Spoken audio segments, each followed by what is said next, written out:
He's here to shed light on the situation. I remember the missing of the deadline. It was a bit of a scandalous headline in the global media. It didn't look good for Russian sporting authorities. Take us through what happened.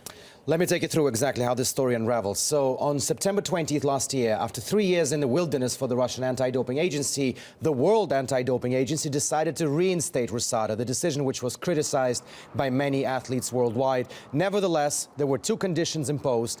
One of them, very important, that WADA experts get access to the Moscow laboratory, the old anti-doping laboratory where the doping samples were kept. The deadline was set to be 31st of December. On December 31st, the delegation of WADA reported that they came back from Moscow empty-handed. There was a lot of outcry, both on the critics' side and some on the Russian side, saying that this access must be provided immediately. So right after New Year, this access was indeed provided. The delegation of WADA came to Moscow, obtained all the samples, came back, and now we have the decision not to reimpose the reinstatement to Russian Anti-Doping Agency. And WADA has a very thorough explanation of exactly what happened. Let's listen. The data was not received by the 31st of December 2018. Usually, a code signatory is then given at least 3 months to correct that non-conformity before referral to the CRC. But in this case, WADA followed the special fast-track procedure. This was promptly followed by full cooperation by the Russian authorities, as a result of which an expert team was given full access to the Moscow laboratory and was able to make forensic images of all the data from the laboratory instruments.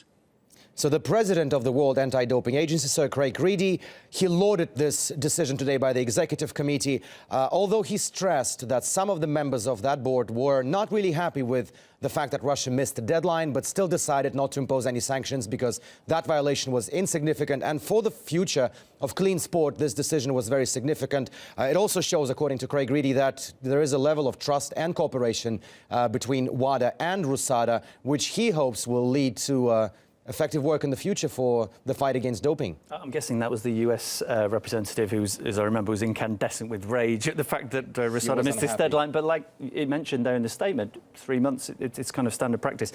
What's the Russian reaction been to this decision? Well, the sports minister of Russia, Pavel Kolobkov, I would say the chief negotiator between Russia and the World Anti-Doping Agency, he was very happy. He welcomed this decision, said that this would bolster the cooperation, and he hopes that cooperation will flourish in the future. We also managed to get some comments from the head of RUSADA, Mr. Ganus, who was also happy, but he said specifically that today's decision is a big step for athletes. Let's listen. First of all, I want to congratulate everyone that WADA decided to reinstate RUSADA. I also want to congratulate our sportsmen and sports officials, so we can now continue our work.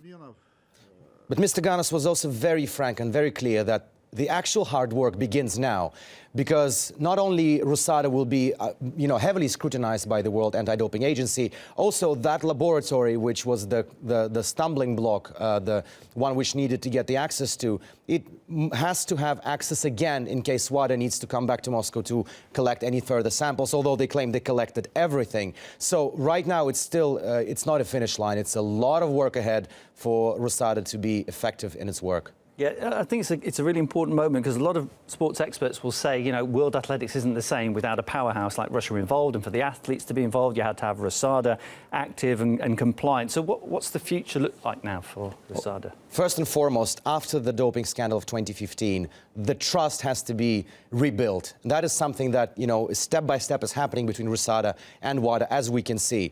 Also, Ganus, the head of RUSADA, specifically said that the Russian laboratory, the new RUSADA laboratory, needs to get accreditation. And in order to obtain that accreditation, the previous old laboratory has to be completely transparent and open. He hopes that happens.